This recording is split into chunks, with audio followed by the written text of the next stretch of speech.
بسم اللہ الرحمن الرحیم۔ کربلا کا واقعہ۔ جب 60 ہجری میں حضرت سیدنا امیر معاویہ رضی اللہ عنہ کا انتقال ہوا اور یزید ان کا جانشین بنا، تب تخت حکومت پر بیٹھی۔ اس کے لیے سب سے اہم مسئلہ امام حسین، حضرت سیدنا عبداللہ بن زبیر اور حضرت سیدنا عبداللہ بن عمر سے بیعت لینے کا تھا، کیونکہ ان حضراتوں نے یزید کو امیر معاویہ کا ولی عہد تسلیم نہیں کیا تھا۔ اس کے علاوہ ان حضراتوں سے یزید کو یہ بھی خطرہ تھا کہ کہیں ان میں سے کوئی خلیل کا دعویٰ نہ کر دے اور کہیں ایسا نہ ہو کہ سارا اعزاز مقدس میرے خلاف اٹھ کھڑا ہو، جبکہ امام حسین رضی اللہ عنہ کے دعویٰ خلافت کی صورت میں عراق میں بھی بغاوت کا سخت حادثہ تھا۔ ان وجہوں کی بنا پر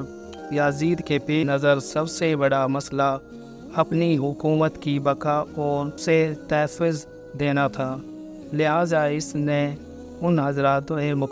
مقدسہ سے بیعت لینا ضروری سمجھا۔ چنانچہ اس نے مدینہ منورہ کے گورنر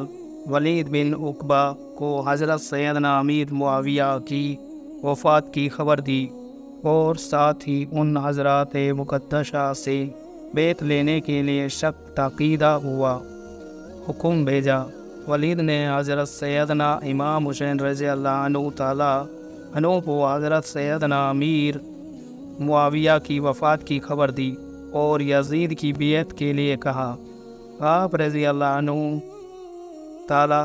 عنہ نے تعزیز کے بعد فرمایا کہ میرے جیسا آدمی اس طرح چھپ کر بیعت نہیں کر سکتا، اور نے بھی میرے اس طرح چھپ کر بیعت کرنا اچھا ہے۔ اگر آپ باہر نکل کر عام لوگوں کو ان کے ساتھ ہمیں بھی دعوت دیں تو یہ سب سے اچھا ہوگا۔ یزید کی بیعت حضرت سیدنا امام حسین تعالیٰ عنہ کو قلبی طور پر سخت ناپسند تھی، کیوں وہ نااہل تھا اور اس کا تقرر بھی خلیفہ راشدین کے اسلامی طریقہ انتخاب کے بالکل خلاف ہوا کرتا تھا، اس لیے آپ احتجاجاً اس کے خلاف تھے، اور دوسری طرف حالات اجازت نہیں دے رہے تھے کہ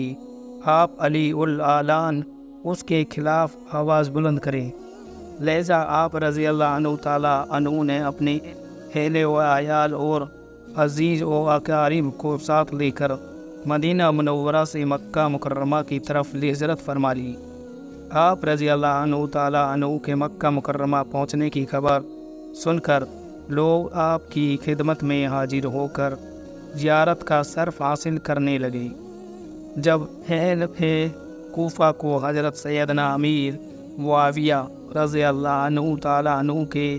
انتقال کی خبر ملی تو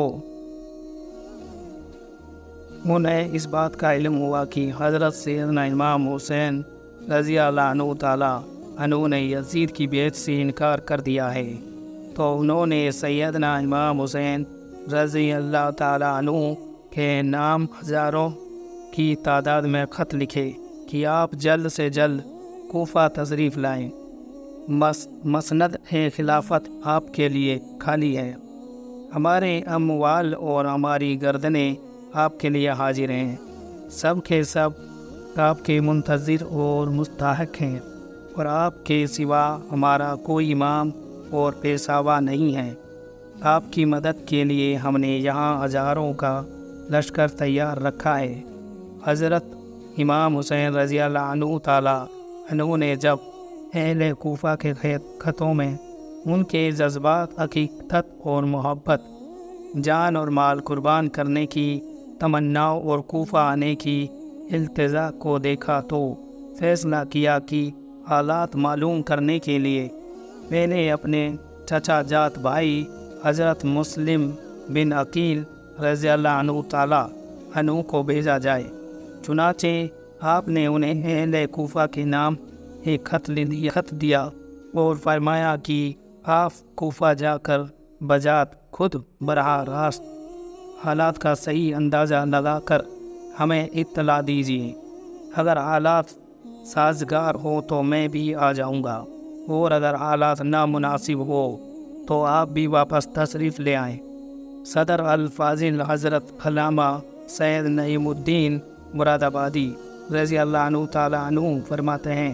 کہ اگرچہ امام حسین رضی اللہ عنہ تعالیٰ عنہ کی شہادت کی خبر مشہور تھی اور کوفیوں کی بے وفائی کا پہلے بھی تجربہ ہو چکا تھا، مگر جب یزید بادشاہ بن گیا تو اس کی حکومت اور سلطنت دین اسلام کے لیے خطرہ تھی، اور اسی سبب سے اس کی بیعت ناروا تھی، اور وہ طرح طرح کی تدبیروں اور ہیلوں سے چاہتا تھا کہ لوگ اس کی بیعت کر لیں۔ ان حالات میں کوفیوں کا بپاس ملت یزید کی بیعت سے دستکشی کرنا اور حضرت امام حسین رضی اللہ عنہ تعالیٰ عنہ سے طالب بیعت ہونا امام پر لازم کرتا تھا کہ ان کی درخواست قبول فرمائے۔ جب ایک قوم ظالم اور فاسق کی بیعت پر راضی نہ ہو